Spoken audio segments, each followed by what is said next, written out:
Pozdravljeni v ekskluzivnem večerovem podcastu z naslovom Kako razumemo dostojno smrt oziroma v bistvu o razpravi o referendumskem vprašanju o evtanaziji, da poenostavimo. Zato smo pravzaprav tu. Jaz sem Jana Juvan, novinarka Večera. Moj gost je danes pa zdravnica, dr. Vesna Ribarič-Zupanc, vodja enote za paliativo na mariborski onkologiji, ki se z umiranjem in lajšanjem takšnih in drugačnih bolečin, lahko rečemo, sooča tako rekoč vsakodnevno. Pravnik dr. Luka Mišič z Ljubljanske pravne fakultete, eden od snovalcev predloga zakona o pomoči pri prostovoljnem končanju življenja. Lahko rečemo tudi na Mariborčan, sicer čeprav na Ljubljanski fakulteti vseeno podpiramo lokalno stroko. Njegov stanovski kolega iz Mariborske pravne fakultete je dr. Miha Šepec, kazenski pravnik, ki evtanazijo tudi že leta strokovno poučuje in o njej piše in nam bo menda lahko povedal tudi nekaj konkretnih primerov evtanazije, če sem prav razumela, ki so se v Sloveniji že zgodili. Malo kasneje mogoče o tem. Ter dr. Vojko Flis, direktor UKC Maribor, ampak danes ne tukaj v tej vlogi, ampak kot nekdanji prvi mož etične komisije na zdravniški zbornici in dolgoletni soustvarjalec srečanja Medicina, pravo in družba, kjer se je tudi že velikokrat razvila ta debata o evtanaziji in na tem mestu lahko povemo tudi, da je pravzaprav ravno iz teh krogov prišla pobuda potem, da organiziramo eno tako debato o evtanaziji, z željo, da se pač o tem kočljivem vprašanju na malo bolj strokovnem nivoju razpravlja. Pa da ne okolišimo, začnimo kar s tem predlogom zakona, ki ste ga pomagali spisati, dr. Mišič, kratko in jedrnato, če je to pač možno pri tej temi. Zakaj ste sploh šli spisati tale zakon? Jaz konkretno, zato ker me je to prosil naročnik, za katerega delo sicer opravljam pro bono.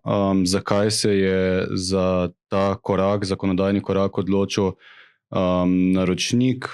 Zato, ker zakon izhaja iz ekipe, širše ekipe posameznic in posameznikov, ki verjamejo, da ima vsaka posameznica, vsak posameznik pravico odločati o tem, kako bo umrl v primeru, ko izkuša neznosno trpljenje, ki ga ni moč lajšati za pacienta oziroma pacientko primeren način. Torej, ekipa, ki se je odločila zagristi, bom rekel, v to jabolko, trdno verjame v avtonomijo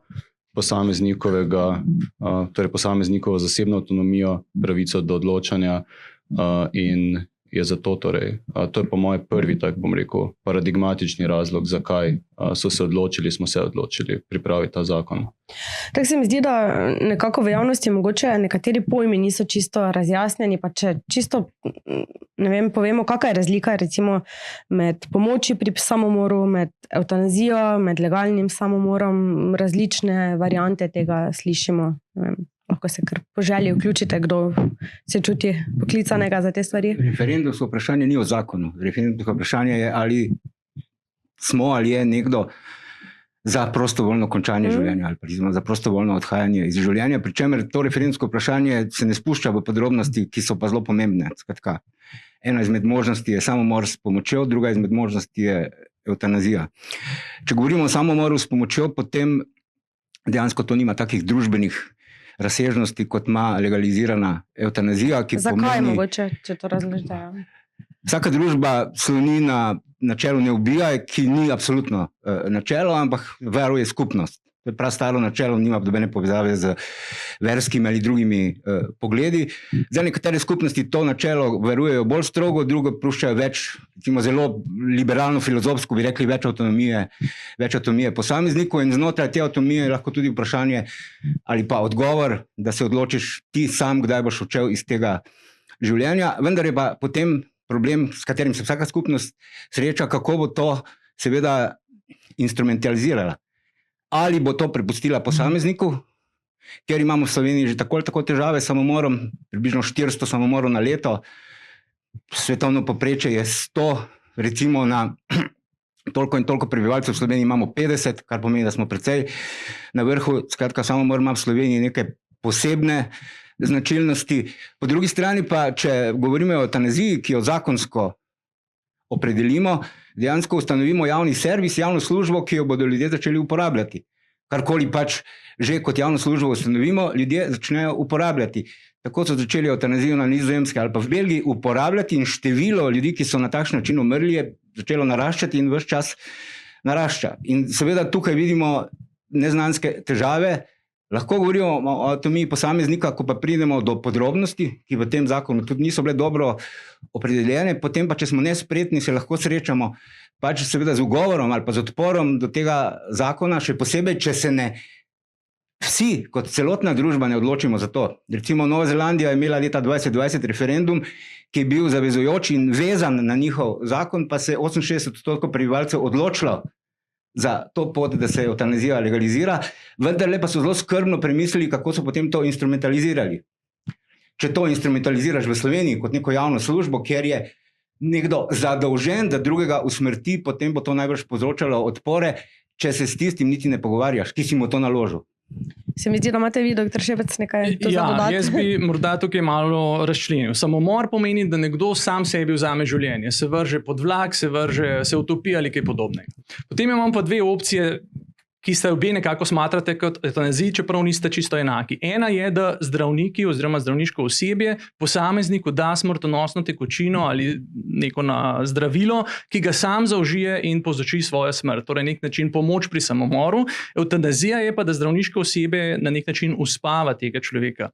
Zdaj jaz bi tukaj res poudaril, da evtanazija, kot se razlaga v smislu tega novega zakona, gre za ljudi, ki so izredno bolni in v stanju, ki je nepovratno, ki se ga ne da pozdraviti in so se sami svobodno odločili, da druge možnosti ni.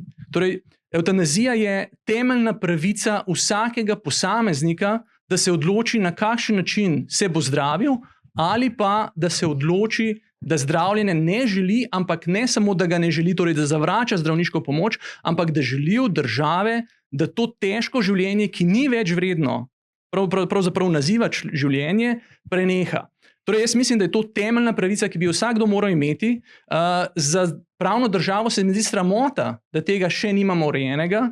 In ta referendum, kljub temu, da je samo posvetovalni, bo odločil o tem, ali gre Slovenija po poti naprednih, liberalnih, naprednih držav, ali pa bomo ostali v srednjem veku. Seveda, več konkretno v zakonu pa lahko tudi v nadalje polemiziramo. No, to bi že želel replicirati.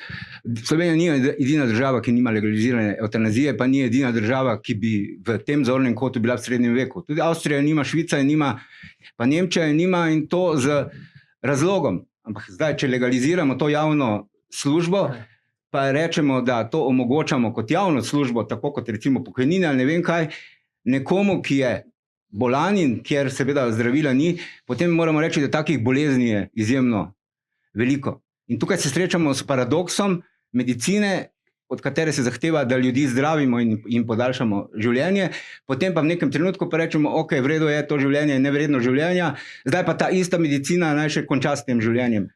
Takšen način razmišljanja je seveda nesprejemljiv, zaradi tega, ker gre še enkrat za družbeno soglasje v državah, kjer je bilo to sprejeto, tam, kjer so bili pa ugovori prehudi, Avstrija, Švica ali pa recimo Nemčija, za katero bi težko rekel, da je v srednjem veku, je pa dekriminalizirala samomor, Nemčija, ni pa še sprejela protokola o tem, kako pri tistih, ki jim dovoli narediti samomor s pomočjo, na kakšen način. In seveda o tem v Sloveniji sploh nismo razpravljali. Profesor Ihan je to lepo povedal, da o logistiki tega dejanja sploh nismo v Sloveniji razpravljali.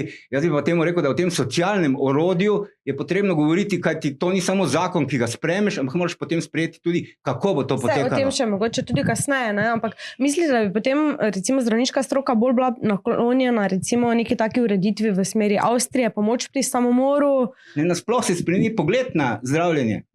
Če rečeš, vsak, da ima pravico do smrti, celotni družbi spremeniš pogled na zdravljenje, pogled na to, komu boš pomagal, pogled na to, zakaj mu sploh pomagati. No, na koncu konca, zakaj imamo, recimo, Slovenija je družba, ki se stara, stroški zdravljenja v starosti so nekajkrat višji kot recimo v drugih starostnih skupinah, zakaj bi potem to plačevali, če imamo evtanazijo, kjer stane neka substanca par evrov?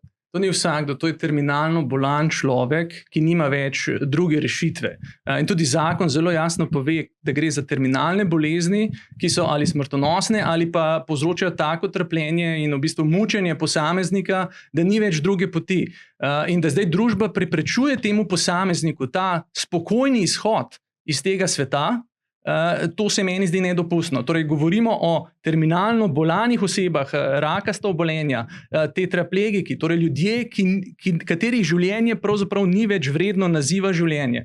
In se sami odločijo, to ne bomo zdaj mi odločali, ne zdravniki, ne njihovi svojci, sami se svobodno odločijo, da tega življenja ne želijo nadaljevati. Torej, to mora biti jasno. Zdaj, mogoče na tem mestu si predstavljam, da vem, kaj boste načeli, sem vas hotela vprašati. Zdravniki so v glavnem proti, predvsem zato, ker pravijo, ali pa recimo nekateri rečejo, o evtanaziji se ne smemo pogovarjati, dokler ne bomo uredili dostopnejše paliative. Vi ste vodja paliativne enote, ampak kako daleč smo recimo pri tem? Zdaj, pred 10 leti se o paliativi sploh ni govorilo, zdaj ljudje že poznajo ta pojem, vseeno neki premiki v to smer pa so, ne? Ja, jaz preden pozabim, mogoče najprej zelo me je zmotilo, ker ste rekli, da bodo zdravniki ubrizgali ali zdravstveno osebje ubrizgali, se pravi zdravništvu nalagate, da bomo to počeli, kar se mi ne zdi prav. Drugače pa tudi, kako pravzaprav veste, da življenje nekoga z neozdravljivo rakavo boleznijo je nedostojno ali pa nevzdržno. A ste bili v tisti koži? A ste bili v tisti koži? Jaz se dnevno srečujem z takšnimi bolniki, zdi se mi paradoksalno pravzaprav se pogovarjati o pomoči pri samomoru ali pa o evtanaziji v razmerah, ko pravzaprav širša javnost sploh ni ozaveščena in sploh ne razmišlja o svoji končnosti. Zdaj se če bom že mogel umreti, pol bom pa na lahek način, na nek način po bližnici, po lahki poti izšel iz tega sistema in bomo tipično materialistično, kapitalistično si rešili tudi to vprašanje. Ampak gre za, jaz se vsakodnevno srečujem pri svojem delu z neozdravljivo bolnimi, z ljudmi, ki umirajo. Paradoksalno je to, da se pogovarjamo o evtanaziji ob tem, da ko ljudje pridejo neozdravljivo bolni v našo ambulanto, ko jim je pred mano že vsaj 3 zdravniki so povedali, da imajo neozdravljivo bolezen, pa jaz potem povem z besedami, ali veste, da boste konec koncev umrli. Je skoraj da greh, da na glas izrečem besedo, da bo človek umrl zaradi neke bolezni. Se pravi, je velika diskrepanca. Na eni strani bi hteli kar umreti, na drugi strani pa verjemite, vsak, ki je, do zdaj res še nisem videla človeka, ki bi rekel, ubijte me, hočem umreti. Ni vas nihče še, recimo, od teh vaših bolnikov nagovoril v to smer, da bi tudi ljudje, ki so iskal to prišli rešitev? prvič v ambulanto, pa so rekli, veste kaj, zdaj je še okej, dokler je znosno, je okej, ko pa ne bo več znosno, pa hočem evtanazijo. Ampak ko jim gre pa za nohte, ko škripa, pa ko je težko, pa ko so bolečine, pa vse skupaj, se vsako klepa življenja in želi dati neko vrednost tudi temu življenju. Ob tem seveda, da pa lajšamo simptome. To pa je prvo in osnovno. Vprašali ste me, kako je s paliativo. Ja, razvija se, žal ni dostopna vsem, ki bi jo potrebovali, ampak jaz mislim, da bi bilo bolj prav, da bi se država ukvarjala s tem, pa ukvarjala tudi s tem, kako socialne razmere urediti, da ne bodo za ljudi neznosne. 3/4 bolnikov, ki pridejo v našo ambulanto, ko se pogovarjamo, kdo bo pa skrbel za njih, dom za upokojence, ni prostora, pomoč na domu se čaka 2 meseca, svojcev nimajo, ker so sami ali pa je ostareli partner na drugi strani, ki bo skrbel, ne? Verjetno, ampak če sploh razmišljajo o tem, kaj bo, po drugi strani primera iz ambulante danes 2. Bolnika stara 80 let in malo zraven še bolna. Recimo, da imata pred sabo mogoče še nekaj mesecev življenja. Ko sem vprašala svojce, v enem primeru ženo, v drugem primeru sina, a ste razmišljali o tem, kako bo, kdo bo poskrbel, ko bo bolnik enkrat obležal? Jo, ne. O tem se pa res še nismo pogovarjali, o tem pa nismo razmišljali. Tako da, ne vem. Zato smo danes tudi, recimo, dali to debato malo širše, ne? Kako razumemo dostojno smrt, ne samo Evtanazija je pač ena izmed debat, ki je zdaj pač zaradi tega referenduma malo bolj. Jaz bi tukaj samo dodal, da delo gospe zdravnice je seveda častno in spoštljivo, torej to nimamo nobenega pomisleka, ampak ti ljudje, ki bi radi se zdravili in živeli do konca, oni ne bodo nič na slabšem s tem zakonom. Ta zakon samo omogoča tistim, ki pa te opcije ne želijo, tega trpljenja do smrti, kolikor časa zdaj to še bo, in sami ocenijo, da ne želijo po tej poti, in damo to možnost. In to je najmanj, kar lahko kot družba za te terminalno bolne in uboge ljudi storimo. O paliativi se govori že zadnjih 10 let. Nekdo, ki je tetraplegik, pa je star 20 let, mu paliativa praktično nič ne koristi. Če se seveda odloči, da bi raje končal tako življenje. Se strinjate? Večina raziskav, ki so bile opravljene v državah, ki imajo legalizirano evtanazijo, kaže, da se bolniki zanjo ne odločijo zaradi neznosnega trpljenja ali česa drugega, ampak da na prvem mestu sta izguba avtonomije, pa nezmožnost vključevanja v socialno življenje, ampak to so praviloma seveda tudi države, ki neke paliativne medicine ne poznajo. Ampak še enkrat, ureditev evtanazije kot javne službe spremeni pogled na tiste bolnike, ki imajo terminalno bolezen, na tiste bolnike, ki potrebujejo paliativo, in na tiste bolnike, ki jih moramo zdraviti. In to je nek signal v družbi, ki ga ne bo potem mogoče več obrniti. In tega se zavedajo v vseh državah. Tiste, ki so to sprejele, lahko vidijo naraščanje števila takšnih smrti, ker ko organiziraš takšno javno službo, potem jo pač ljudje začnejo uporabljati. Pa če jo želiš organizirati, pa če si to želiš, kar pač zakon predlaga, potem pa moraš tudi zelo previdno, ali pa bi človek rekel z tresočo roko, pisati, kako bo ta logistika potekala, še posebej, če se ne želiš pogovarjati tako kot v Sloveniji s tistimi, ki naj bi po tvoje to upravljali. Vse pa v državah, kjer so se z istimi dilemami srečali, so takoj trčili na to, da celotna družba še ne želi, da zdravnik to opravlja. Skratka, če se družba odloči za to, potem lahko najde tudi poti, ki ne povzročajo konfliktov v družbi. Ampak če so se v Sloveniji vse zdravniške organizacije temu uprle, ker jih nihče ni nič vprašal in še krši seveda deontološki kodeks, potem se je potrebno vprašati, na kakšen način bo to instrumentalizirano. Ne samo imamo pravice, ampak tudi kako bo družba to instrumentalizirala in ali bodo tisti, ki jim bo to naložila, ne da bi jih karkoli vprašala, ne smeli kaj reči.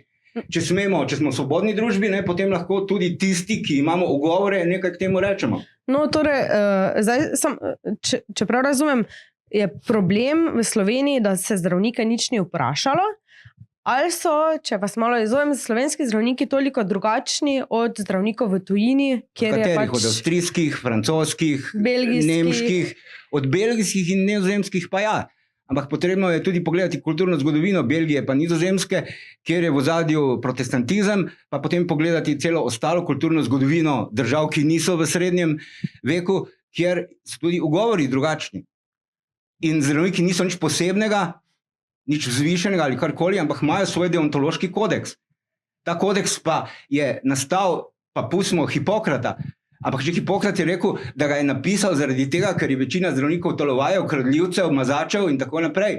In je treba na to opozarjati. Kodeks ne preprečuje zlorab in jih nikoli ni preprečeval, ampak je tisto središče, k kateremu se vrneš, zato da se ne bi dogajale. In ta kodeks, če ne bi bil takšen kot je, in zopet ni nič posebnega v Sloveniji, bi najbrž omogočal še kaj drugega, kot to, o čemer se zdaj pogovarjamo, če ga ne bi bilo. Tukaj je replika, ne? Bolj kot replika.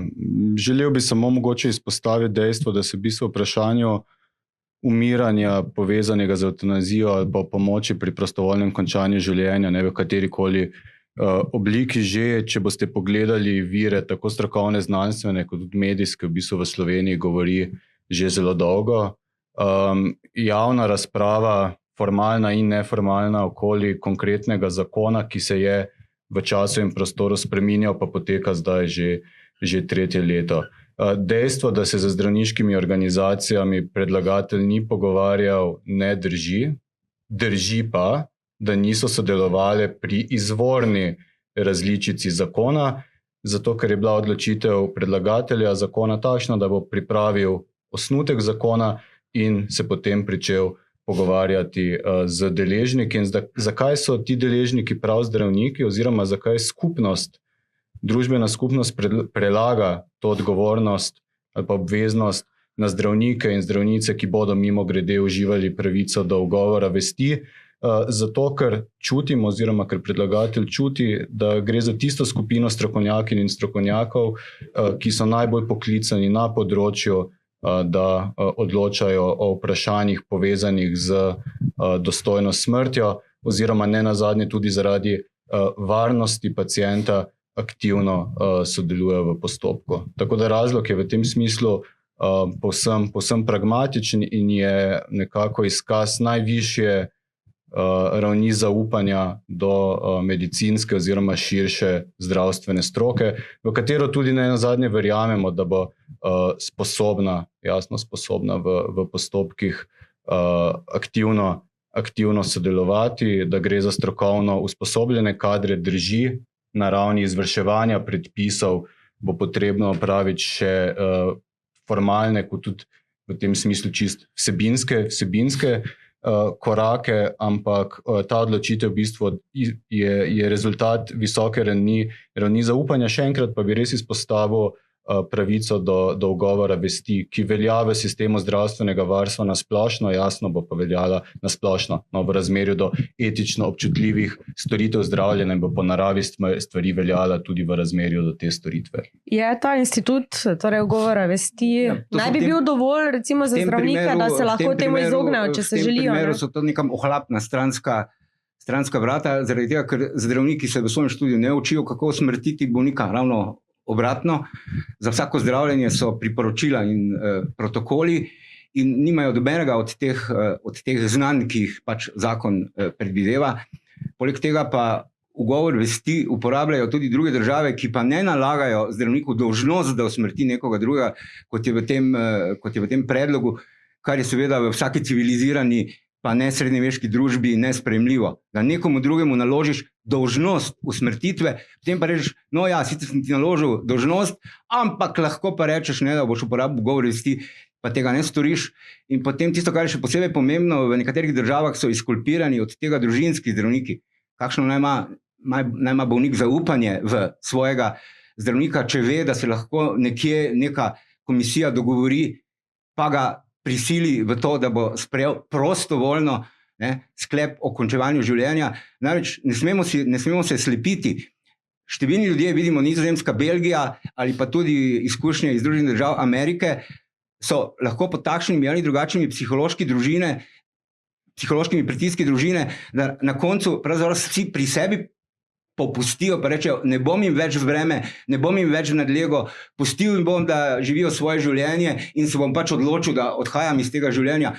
Takšnih primerov prostovoljnega pristanka imamo ne vem koliko. Opisan je tisti zelo dober, to je pa še dodatna težava, s katero se bomo srečali pri tako imenovani logističnih problemih ali pa instrumentalizaciji tega, da ljudje lahko napišejo zdravstveno oporoko, lahko naprej izrazijo svojo voljo, ko so še recimo sposobni odločati o sebi, potem pa postanejo dementni, pa jim pravzaprav se zdi, da jim veliko ne manjka, njim samim, da ne bo nesporazuma, se jim zdi, da živijo nekako neobremenjujoče življenje in takrat nekdo uporabi njihovo vnaprejšnjo voljo, kar se je na Nizozemskem zgodilo, ker pacientka, ki je bila dementna, ni želela umreti, ampak predtem je pa napisala zdravstveno oporoko, v kateri je zatrdila, če pade v tako stanje, da jo morajo usmrtiti, in so jo v skladu z zakonom usmrtili.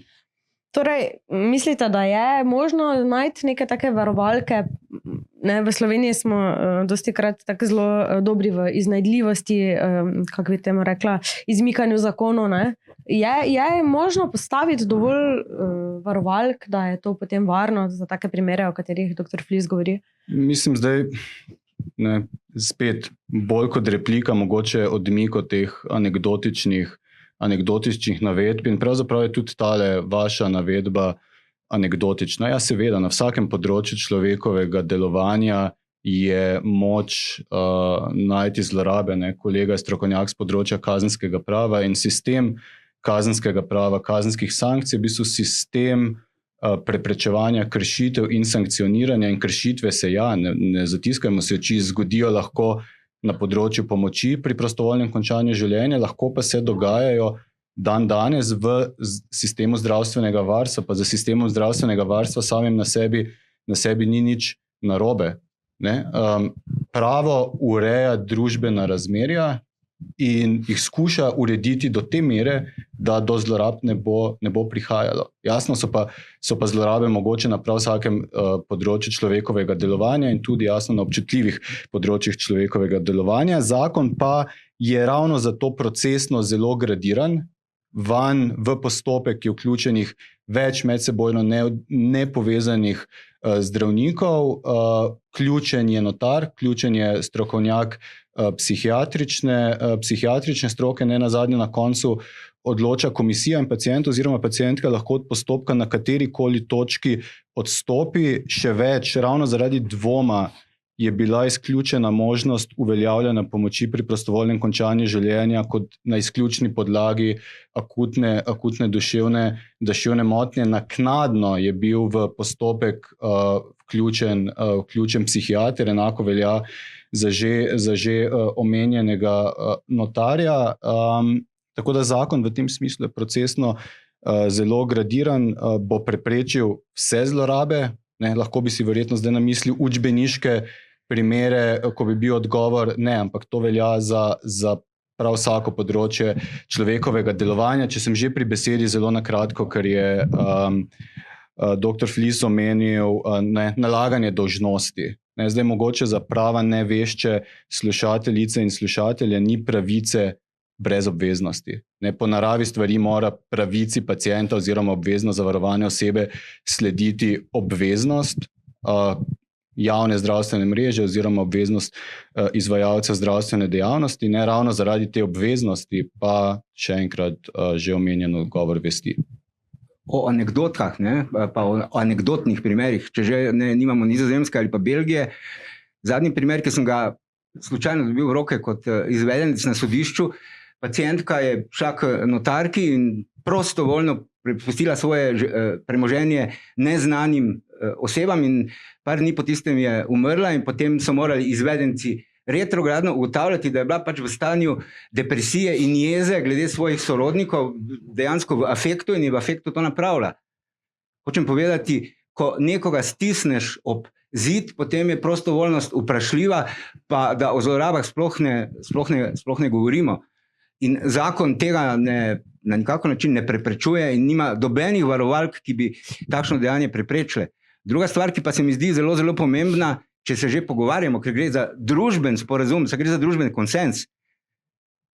Nekomu naložiš dolžnost usmrtitve, še enkrat tega ne pozna dobena civilizirana država in mimo tega se najbrž ne bo dalo in najbrž je bil to razlog, da so vse zdravniške skupine, ki bi naj sodelovali v tem, pa jih nihče nič ni povprašal še enkrat, od psihiatrov, zdravnikov paliativne medicine, še posebej pa družinskih zdravnikov, kar je izjemno občutljivo področje, ker pač morajo skrbeti za tisto družino in jim bolnik mora zaupati. Vsi so se temu uprli.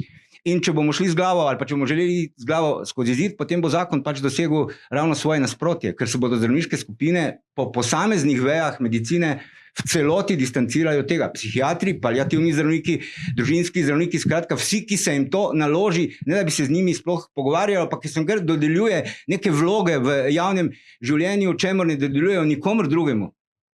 Zakaj bi v tej komisiji morali imeti posebej še psihiatra, pa bi morali imeti posebej tega zdravnika, pa onega, pa še notarja, pa tega, pa tretjega. Zdravniki bodo pač rekli, da to v nasprotju z njihovo deontološko etiko, ki je zavezujoča in zakonsko seveda opredeljena. Zdaj boste vi verjetno odgovorili na to. Prvič, ustvarja se vtis, da so vsi zdravniki proti evtanaziji. Daleč od tega. Jaz poznam marsikaterega zdravnika, ki bo to dobrodošlo in bo pri tem sodeloval. Torej, ne se zatiskati oči in se delamo utvaro, da so vsi zdravniki v Sloveniji proti temu novemu postopku. Druga stvar, tudi če bomo sprejeli ta zakon, teh postopkov bo v Sloveniji, preštejemo jih lahko na leto, bo na eni roki.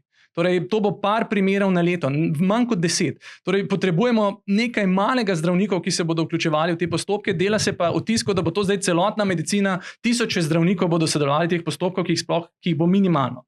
Kar se tiče pa zlorabe, to se tudi govori v javnosti, zloraba zakona, ljudje se bo pobijalo in ne vem kaj še vse.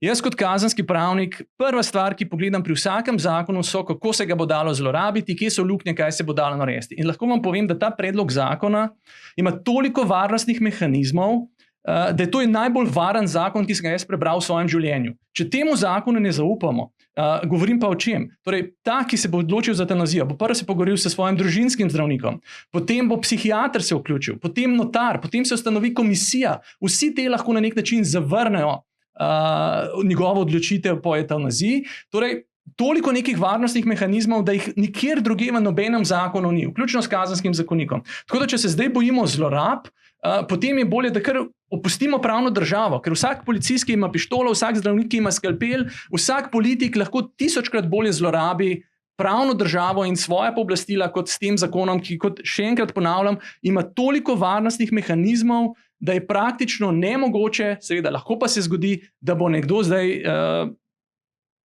se za to odločil, pa ga ne bi mogli ustaviti, torej da ne bi zares izrazil svoje posledne volje. Če se smem samo zelo hitro navezati na razlogovanje kolega, v bistvu tukaj smo se nahajali v neki zelo čudni situaciji, kjer so nam goreči zagovorniki v bistvu na nek način že očitali, da je zakon prekompleksen. In da tistim, lahko govorimo o učbeniških primerih, kjer bo volja jasno izražena, popolnoma nedvoumna, da je za te primere postopek pravzaprav prekompleksen, ampak tukaj smo raje ostali na varni strani in postopek v tem smislu pravzaprav procesno na nek način skoraj da prenormirali. Ampak to besedo uporabljam pazljivo, previdno. Jaz bi samo to povedal, da ne gre za teh nekaj primerov, ne, celo družbo dejansko animirati, vso zdravništvo za nekaj primerov, celotno javno službo za nekaj primerov, ampak ne gre za zlorabe, gre za socialno javno službo, ki bo, ko bo organizirala, spremenila pogled družbe na zdravljenje terminalnih bolnikov, ki jih je veliko pri številnih boleznih. Številne bolezni so kronične in vemo, da se bodo končali s smrtjem, tako kot se tudi zdravo življenje konča s smrtjo, tudi če nimaš dobene bolezni. In če bo takšna javna služba, pravite, da je zelo malo takšnih bolnikov, pa bo animirano celotno zdravništvo, potem se seveda ljudje vprašujejo, zakaj celo javno službo organizirati za takšne primere. Da se tudi drugače, da se tudi tako, da ne priješ v konflikt s tem, ko želiš imeti nek družbeni dogovor. Da bo pa javna služba spremenila pogled na zdravljenje, o tem pa ni dobenega dvoma. Se je zgodilo v Belgiji, se je zgodilo na Nizozemskem in vprašanje je, kaj se bo zgodilo v Sloveniji, ker imamo že tako ali tako težave z javnim zdravstvom, da o paliativi dejansko sploh ne govorimo. In meni se zastavlja vprašanje, kakšen bo signal za družbo, ki ne zna poskrbeti za svoje bolnike, če rečemo, pa saj ne bomo tistih proti koncu življenja zdravili. Saj imajo tukaj, primer javnega inštrumenta, pa se lahko odločijo za evtanazijo. Glede na to, da zdaj smo slišali, kako dolgo se že o tem pogovarjamo, te debate so pač vedno glasnejše, vedno več jih je, zdaj so poskusi, pač zakon je spisan in tako naprej. Je še pot nazaj? Se pravi, da tako kot se družba razvija, tako kot, ne vem, prej ste Hipokrata omenjali, tudi kar se tiče recimo njegove prisege, potem splava, mogoče tudi zdravniki ne bi smeli izvajati, pa nočemo niti pomisliti na to, da bi tako striktno sledili temu. V tem kontekstu kodeksa, ki je bil napravljen zaradi tega, da bi se dogajalo čim manj zlorab prav v tem. Sem razumela, ampak hočem povedati, ta dva etična pa pravna problema na začetek življenja, pa konec življenja sta pa velika tudi v tistih državah, kjer so legalizirali. Bodi si recimo končevanje življenja s pomočjo zakonodaje, pa imajo enake težave pri začetkih življenja in to sta sploh dva najtežja etična, pa tudi pravna problema. In zanimivo, v nekaterih državah, kjer je evtanazija recimo legalizirana, to so zdaj Združene države Amerike, prepovedujejo splav. Skratka, se zadeve obračajo in v drugih državah lahko iste pojave opažamo, kajti argumenti za in proti pri enem in pa pri drugem so podobni. Skratka, vroči z ene in druge strani. In seveda lahko dosežeš konsens, samo jaz ne verjamem, da ga lahko dosežeš na takšen način, družbeni konsens ali pa družbeni sporazum, če temu rečemo, če napišeš nek zakon, kjer nekomu določiš dolžnostno, da mora drugega usmrtiti. Ali se pa greš mogoče s posameznimi skupinami, ki v tej družbi tudi živijo, pogovarjati, kaj bi bilo sprejemljivo, seveda. ampak potem se je treba pogovarjati in imeti javne razprave, in javnih razprav veliko ni bilo. Vem, da smo imeli take razprave na Medicina in pravo, tudi s filozofi, zelo liberalnimi filozofi, pa smo glede argumentov pa instrumentalizacije ostali vsak na svoji strani. Mogoče bi bilo se potrebno več o tem pogovarjati, tako kot je recimo tudi profesor Ihan v številnih svojih člankih zapisal, čeprav ne verjamem, da jih kdo bere, no, recimo na spletni strani N1. Ja, vprašali ste, ne, če obstaja še pot nazaj. Jaz se bojim, da mogoče res več ni poti nazaj, ker je Pandorina skrinjica odprta.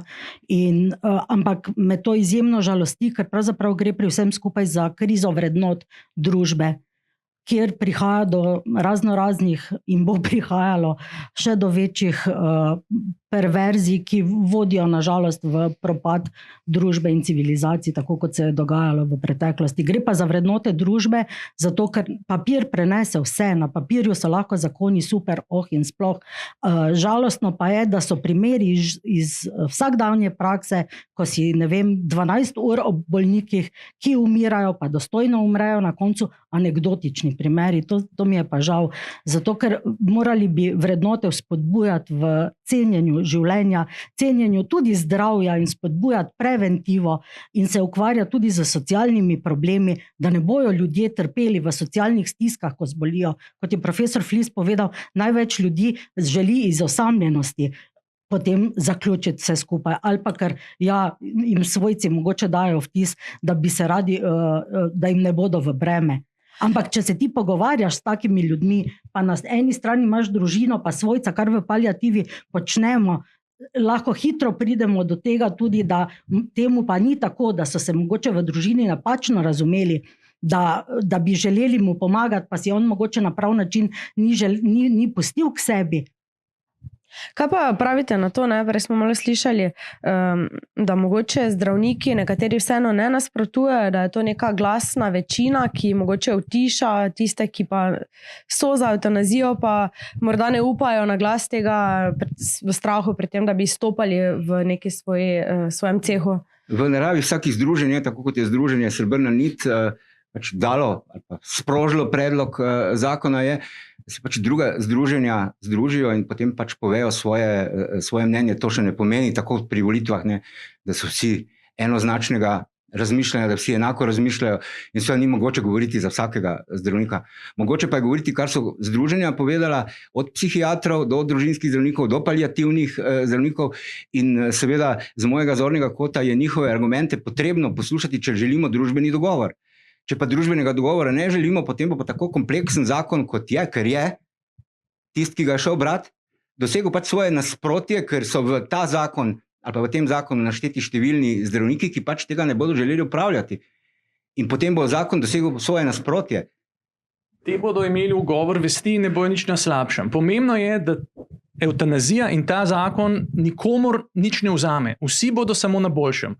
Tisti, ki bodo to pravico želeli uveljavljati, jo bo lahko. Tisti, ki jo ne bodo želeli, bodo na istem kot sedaj. Zdravniki, ki tega ne bodo želeli izvajati, tega ne bodo izvajali. Temeljna pravica, ki jo človek ima, je pravica do življenja, in to je pravica, ki jo lahko tudi sam se odloči, kdaj bo prenehala. Vsakdo, ki je kdarkoli imel žival, ko je postala stara in bolna, kaj je najbolj humano, kar lahko za to žival naredimo, da jo peljemo k veterinarju in da jo spavamo, ker je bolna in trpi. Ampak zakaj tega, če za žival lahko ta postopek imamo, zakaj tega ne moramo imeti za človeka? To je še toliko huje. Tako kot je gospa Jana povedala, v bistvu pogovarjamo se o ljudeh. Če bi žival živela med svojimi sebi enakimi, bi se stvari dogajale drugače, bi živali poskrbele tudi za to trpečo žival in bi bilo udobno tudi takrat, ko je bolna. Mislim, da bi jo pobile do smrti. Ni res, da ničesar nikomor ne jemlje. Jemlje tistim bolnikom, ki so zdaj dobivali neko normalno zdravniško oskrbo, pogled družbe jim jemlje in pogled skrbi, pa seveda skrbi zanje jim jemlje. Še enkrat, signal družbi se daje, da življenje v starosti, v terminalnem obdobju pač ne bo več takšno, kot je sedaj, in da se ni potrebno truditi za to, da nekoga ozdravimo, ker obstaja tudi neka druga pot. O prostovoljnosti pa sem že prej povedal, v starosti lahko razpravljamo, in o prostovoljnosti v neki majhni skupini ljudi, kjer deluje psihodinamika skupnosti, ne pa psihodinamika posameznika, pa tudi lahko razpravljamo, kaj je prostovoljno, če te 5 družinskih članov prisili v to z vsakodnevnimi tihimi pritiski, da se nenadoma čutiš izločenega. In takšnih ljudi, ki se v družbi počutijo izločene, je zelo veliko in to ni doben prav poseben ali pa anekdotski mehanizem, kako nekoga izločiti iz skupine. Bodi si košarkarske, recimo kaj z ekipe, nogometne ekipe ali pa kakšnega drugega združenja. Takšnih primerov so pravzaprav vsakodnevni. Če bomo pri zdravljenju prišli do tega, potem pa bomo dejansko spremenili potek zdravljenja v sami Sloveniji, kjer še enkrat zdravstveni sistem ne deluje tako, kot bi moral, paliativi se na ta način očitno odrekamo in ljudem dajemo signal, pač dobro, takrat, ko boste z neko kronično boleznijo, ki drvi proti smrti, imate tudi drugo možnost, kar se meni seveda osebno ne zdi dobro. Je možno torej recimo ta zakon spisati drugače, recimo upoštevati nekako želje zdravnikov, jih izvzeti iz zakona? Zdaj zakon se formalno lahko jasno preoblikuje. Ne? Zdaj, najprej, kot je že bilo uvodoma izpostavljeno, gre za posvetovalni referendum, ki ni obvezujoč.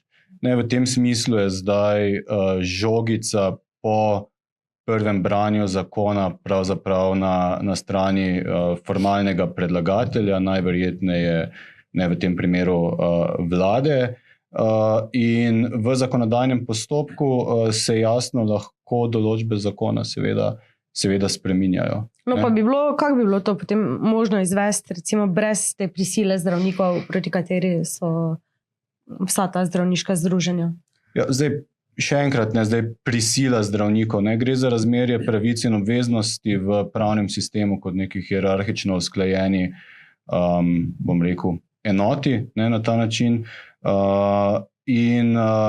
Tako da prisila je v tem smislu še enkrat odraz v bistvu obstoja pravice, ki mora biti torej individualno iztožljiva in tako naprej. Zdaj, jasno, se bi lahko z zakonodajnimi spremembami zdravnike oziroma zdravstvene delavce seveda iz postopka tudi izključilo, seveda na način, da bi se trpečim pacientkam ali pacientom zagotovilo smrtonosno učinkovino, ki bi jo zaužili recimo doma, in bi v tem smislu govorili samo še o pomoči pri samomoru, torej zagotovitvi smrtonosne učinkovine, kar je že kolega prej omenil, to distinkcijo, ne pa več o evtanaziji. Verjetno se lahko zgodi tudi to. Ne vem, kam bo vodil morebitni zakonodajni postopek. Če govorim pa v imenu zdaj prvega predlagatelja, združenja mojega naročnika, pa lahko povem samo še enkrat, zakaj smo se pač odločili za vključitev zdravnikov oziroma zdravstvene stroke zaradi varnosti pacientov. Ampak veste, večina ljudi, splošne javnosti, se pravzaprav sploh ne zaveda, kaj pomeni evtanazija, kaj pomeni pomoč pri samomoru. Oni gledajo čisto preprosto, ja, če bo prehudo, bo pač prehudo, pa bomo šli. Po drugi strani pričakujete potem od zdravnikov, ki se trudimo, ki imajo tudi generacije, ki prihajajo za mano, še vedno občutek neuspeha, ko bolnik umre, da se bomo trudili za to, da bomo bolnikom pomagali in jih ozdravili. Ampak se pravim, tu pa so primeri, za katere boste rekli, da so anekdotični, o ljudeh z amiotrofično lateralno sklerozo, ki dobesedno trepkajo samo še z očkami, pa se sporazumevajo preko komunikatorjev, pa jim je vreden vsak dan življenja. Kako lahko mi, bom rekla, oprostite, z polno ritjo, ko smo zdravi, govorimo o tem, kaj bomo želeli takrat, ko bomo v tisti koži.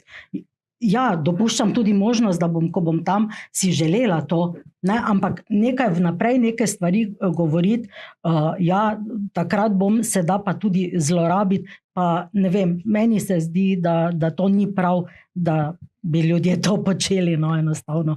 Najmanj pa še zdravniki.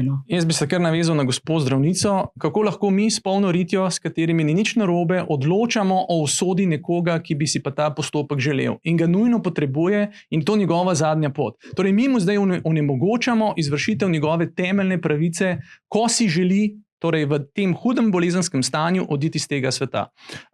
Potem, kar se tiče paliative, to ni nadomestilo za paliativno oskrbo. Torej, evtanazija ni ali evtanazija ali je paliativa. To sta dva ločena zdravniška postopka, ki gresta z drugim z roko v roki. Torej, to ne bo vplivalo na oskrbo pri paliativi.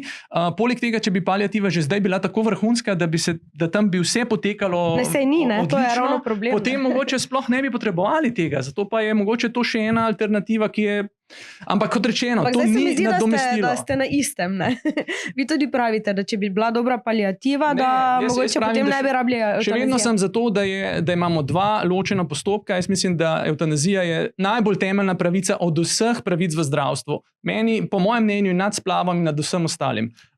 Tako da ne vidim oziroma tako bom rekel, da sedaj še nisem slišal niti enega pravnega argumenta proti ureditvi evtanazije. Slišal sem moralne argumente, slišal sem neke cerkvene oziroma verske in vse možne pravnih argumentov, ki bi me prepričali, do sedaj še niso bili izpostavljeni. Edino dva sta možna, to je potencialne zlorabe. Torej, če bi bil zakon slabo spisan, kar lahko vsi kazenski pravniki in ostali pravniki, ki se spoznajo na področju, rečemo, da to absolutno ni možno. Tako da drugih pravnih argumentov pa jaz pravzaprav tukaj ne vidim. Jaz bi potem vprašal, kaj pa je pravo? Ne? Vi iščete družbeni dogovor ali iščete prisilo? Če boste iskali prisilo, potem se bo pač zakon obrnil v svoje nasprotje.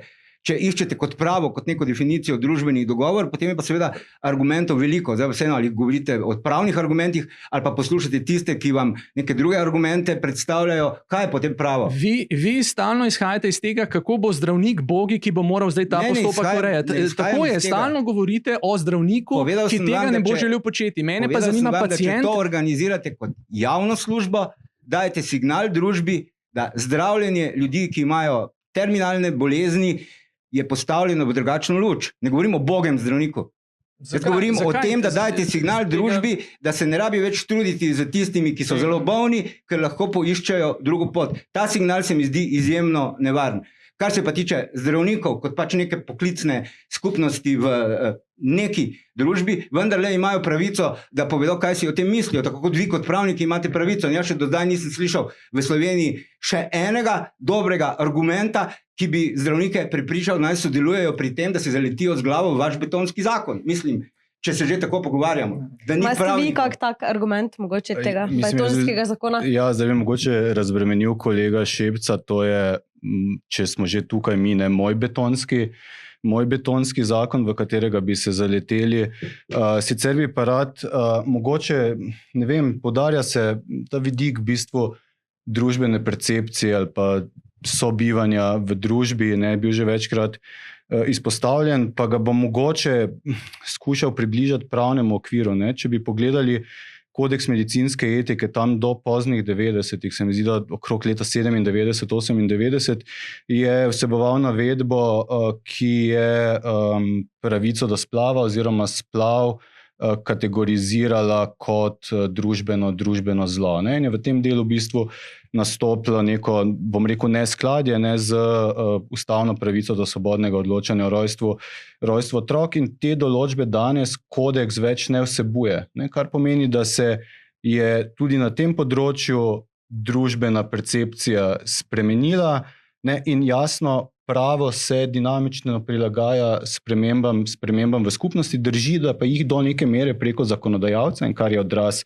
volje ljudstva, jasno tudi narekuje. Ne? Podobno velja v razmerju do pravice do oploditve z biomedicinsko pomočjo, podobno velja v razmerju do izenačitve različnih oblik partnerskih skupnosti v družbi. Skratka, gre za neka jasno dinamična, pogosto občutljiva, moralno občutljiva družbena razmerja, kjer se pa jasno zakonodajalec v enem delu prilagaja, v drugem delu pa kot odraz volje ljudstva narekuje te spremembe. Moj pomislek je bil tudi, da mogoče gre tudi za vprašanje nečesa, kar v družbi že obstaja. Zdaj, vi ste mi po telefonu zadnjič omenili, da poznate primere, ko se je evtanazija v Sloveniji že nekako izvrševala, da so ljudje uspavali bližnjega brez zlobnega namena, ste rekli. Ne? Ja, torej šlo je za situacije, kjer je bil doma bolni človek, ki si je želel umreti in je potem prosil družinske člane, če mu lahko prinesejo pač neko smrtonosno dozo zdravil, ali pa ga kar sami pokončajo. In to se zdaj v kazenskem pravu tretira kot pomoč pri samomoru z relativno visoko zaporno kaznijo, če ga pa sami torej evtanaziramo. Kakšna je zaporna kazen? Za pomoč pri samomoru do 5 let zapora, če ga pa sami evtanaziramo, torej imamo smrtno bolanega človeka, ki nas sam prosi domačega človeka, prosim, uspavaj me, pokončaj me, ker me medicina noče, in mu ugodimo, torej brez zlobnih namenov, torej s solzami v očeh pospremimo tega družinskega člana, ki ga imamo radi, in mu ga spokojno odpravimo na drug svet, zato ker pač medicinsko ga ne moremo, je pa to se tretira kot uboj z zaporno kaznijo 5 do 15 let. To je nezaslišano. To je, mislim, tukaj imamo človeka, ki pravzaprav iz najbolj tiste osnovne ljubezni do drugega mu želi pravzaprav ugoditi v tej njegovi poslednji želji, ga odpraviti iz tega sveta, ker si to sam želi, pa se to tretira kot eno najhujših kaznivih dejanj. Že iz tega vidika je tukaj treba nekaj narediti. Tudi če ne bomo šli v smer evtanazije, je prvi korak, ki ga moramo narediti potem vsaj dekriminalizacija take pomoči pri samomoru. To je pa res nujno. Zdaj se bom malo navezala na vprašanje, ki smo ga dobili v bistvu od naših bralcev, ker smo jih tudi pozvali, da mogoče lahko sodelujejo danes pri tej razpravi. Se mi zdi, da je en gospod napisal, ali ni pomoč, mislim, ali velja za paliativo, da oseba ne prejme nobene infuzije za podaljšanje življenja, ampak samo proti bolečinam, morfi. Ne? Koliko je recimo razlika med tem, da človek dobi zelo visoko dozo morfija, ali pa da gremo še korak naprej, ne? Da ga s tem tudi uspavamo. Torej. Tu je vedno učinek, v bistvu pomislek dvojnega učinka, ker ta zdravila vemo, da imajo potencialno tudi škodljiv učinek v tem smislu, da lahko privedejo do tega, da preneha človek dihati. Zato v paliativni oskrbi res zelo, zelo pedantno in bom rekla mikroskopsko tehtamo odmerke in jih prilagajamo in sledimo v bistvu korak s korakom k bolniku. No pa da to pojasnimo, ne? To, kar je gospod vprašal, če se pravi ne prijema nobene infuzije za podaljšanje življenja, je to še paliativa. Seveda, mislim, načelo paliativne oskrbe je, da ničesar ne podaljšuje, vendar tudi ničesar ne skrajšuje, predvsem lajša. Paliare pomeni odeti, ogrniti, lajšati. In pač vprašanje infuzij se vedno postavlja zato, ker so ljudje v strašno hudi stiski, ko bolnik pride do te točke, da ugasne refleks požiranja in ne morejo jesti in piti. Takrat, ne glede na to, koliko prej družino pripravljaš, da bo do tega prišlo in da bo takrat hudo, pride do velike panike v družini, zato ker takrat dojamejo, zdaj pa gre za res. In pravzaprav pogosto prosijo in skoraj da izsiljujejo za neke vrste infuzije, za katere mi dosti krat vemo, da bojo bolniku škodile in jih potem tudi ne damo, ker ljudem to razložimo. Človek, ki že ima otekline, zato ker pač se voda ne ostaja več v žilah, ampak gre v otekline v nogah, v trebuh, v prsni prostor in se mu zaradi tega že itak povečujejo težave, ne bomo dajali še dodatnih infuzij. Čeprav bi zaradi minimalno poboljšane ledvične funkcije mogoče živel 2-3 ure dalje. Ne? Če se smem samo zelo hitro navezati na povsem zakonito ravnanje v bistvu medicinske stroke, kot je sogovorka omenila, v bistvu prošnje po podaljševanju življenja, recimo strani družinskih članov. Seveda, pacient nima pravice do zdravljenja na račun javnih sredstev, kakorkoli zdaj to zveni v bistvu tehnicistično, v primeru, ko je ko nadaljno zdravljenje več ne prinaša nobenih strokovno utemeljenih v bistvu izgledov za ozdravitev. In nastopi v bistvu res samo še faza. To ni več aktivnega zdravljenja. Povsem zakonito nastopi faza v bistvu lajšanja bolečine oziroma lajšanja trpljenja. Tako. In koliko razumem, kolegice in kolege zdravniške stroke, je to tudi tretirano jasno, ne le kot zakonito, ampak tudi popolnoma etično ravnanje in se z njimi v bistvu v tem smislu, me boste dopolnili, strinjam. V primeru pomoči, in tukaj nujno nimamo soglasja pacienta ali njegovih zastopnikov, še več, lahko imamo celo odkrito nasprotovanje nestrinjanje z prekinitvijo zdravljenja, ne, ki je še enkrat zakonito in etično. Ne, v primeru pomoči pri samomoru oziroma v primeru evtanazije, ne, pa pravzaprav imamo primer, kjer pa je izražena volja pacienta oziroma pacientke po skrajševanju oziroma dokončnem skrajšanju življenja. V obeh primerih pa je rezultat enak. Enkrat imamo soglasje, drugič ga nujno nimamo, ne? Posledica je pa po naravi stvari pač končnost oziroma končanje življenja. Samo to bi želel dopolniti, da pacient ima pravico, da se zdravi do pač svoje smrti v Sloveniji. Skratka, dobene zakonskega členja, ki bi rekel, da ko pride do tistega obdobja svojega življenja, ko je recimo v terminalni fazi bolezni, da nima več pravice, da bi se zdravil na račun javnih sredstev. V Sloveniji pa v vseh državah, v Srednje Evrope, se pacient lahko zdravi do konca, brez kakršnih koli zadržkov, ko gre za javna sredstva.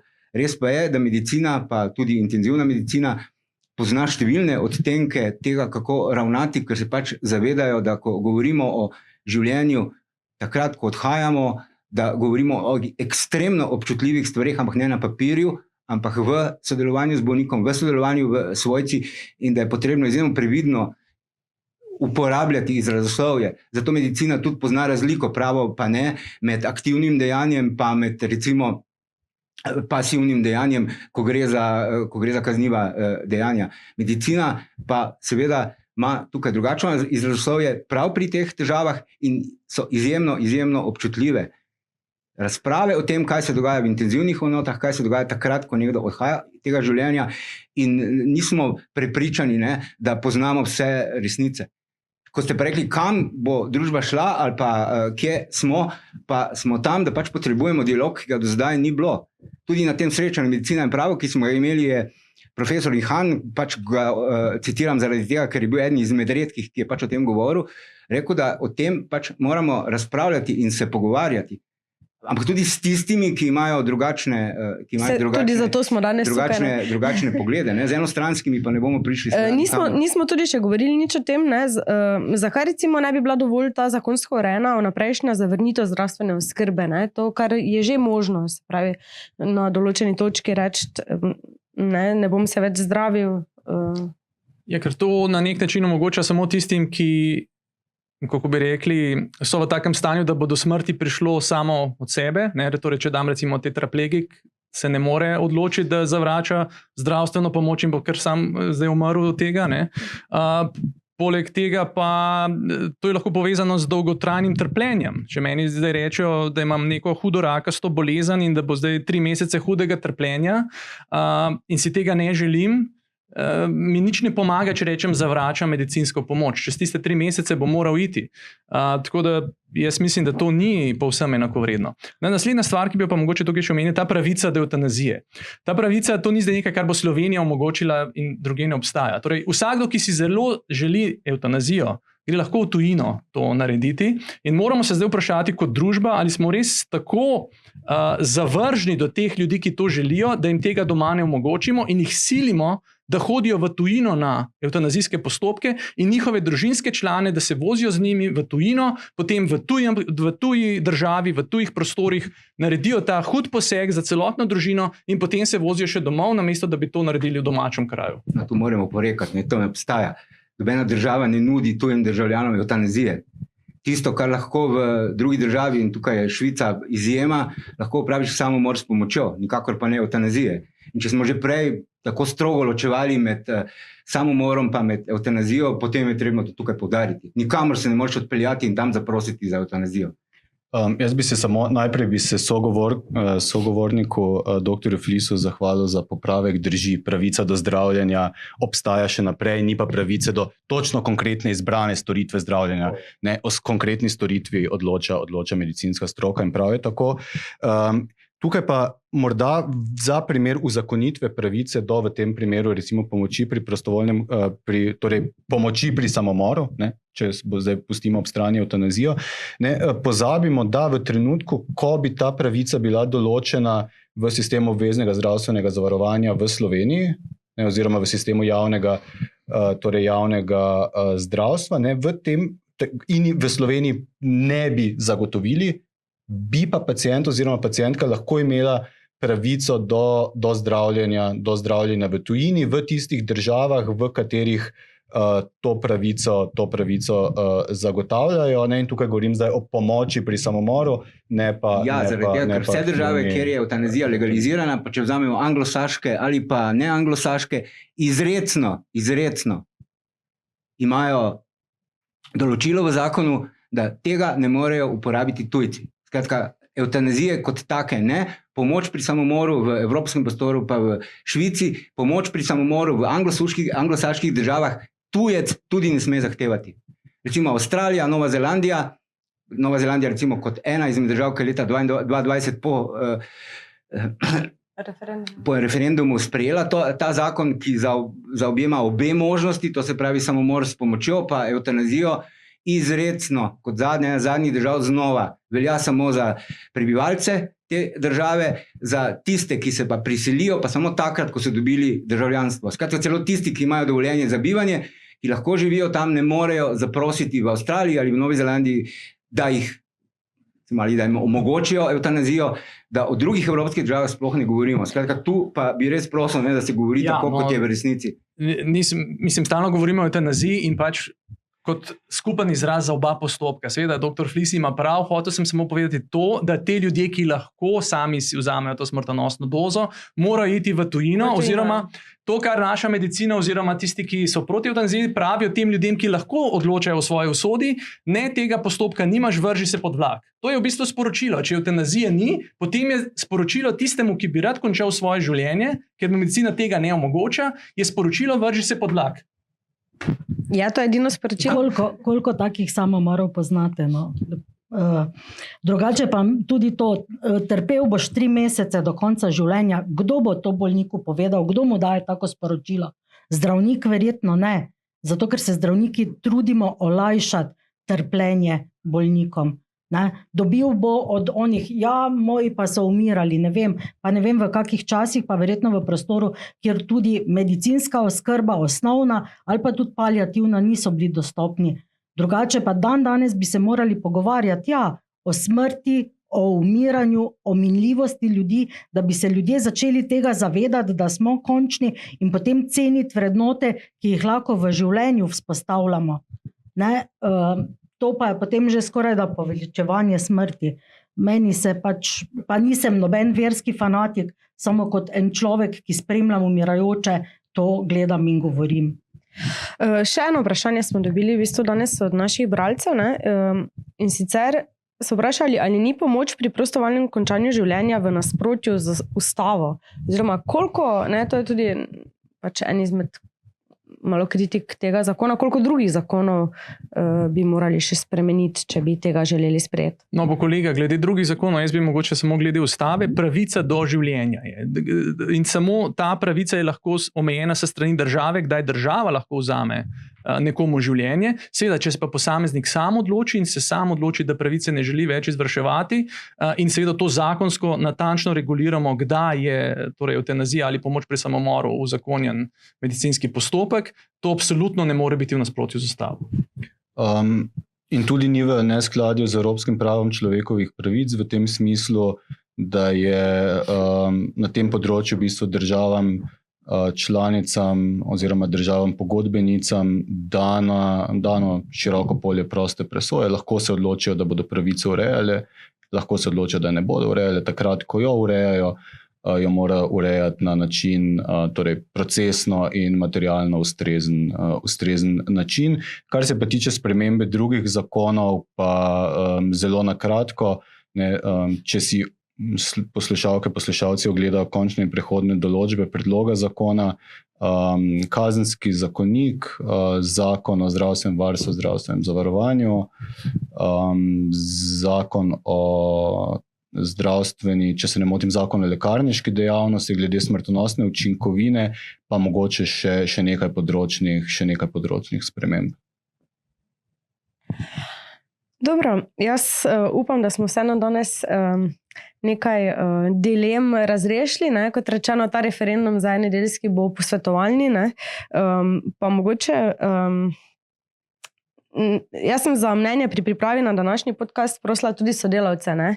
In tako sem si nekako zamislila za konec vas vprašati, kako naj mojega skeptičnega kolega sodelavca prepričamo, da naj v nedeljo ne odda neveljavne glasovnice.